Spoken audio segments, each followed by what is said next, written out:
प्रभो धवलेश्वराय बालालिंग महाप्रभु दीपम ज्योति परम ब्रह्म दीपम ज्योति जनार्दन दीपाहरत मे पापो पूजा दीप नमस्तुते मृत्युंजय ठाकुरे धवलेश्वराय बालालिंग महाप्रभु पंचमुखी नागदेवताय नमो नमः।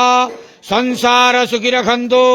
आज शुभ शनिवार रे समस्त श्रद्धालु भक्त मान को आश्रीपद करंतु, मनस्कामना पूर्ण करंतु, कर्म क्षेत्रोन्नति करंतु, ग्रहरिष्ठ खंडन करंतु, जगतर मंगल करंतु, विश्वर कल्याण करंतु, आपणकर नाम प्रकाश करंतु, सेवकर डाक श्रवण करंतु, समस्त गुआवसा भक्त मानकर मनस्कामना पूर्ण करंतु। जो जो भक्त माने आपणक पाखरे मानसिक रखिछन्ति तांका मानसिक पूर्ण करंतु। धवलेश्वराय बालालिंगाय नमो नमः। संसार सुखी रखंतु आनंदे गवार। हरि बोलो। आज शुभ शनिवार रे समस्त श्रद्धालु भक्त मान को आश्रीपद करंतु आनंदे गवार। हरि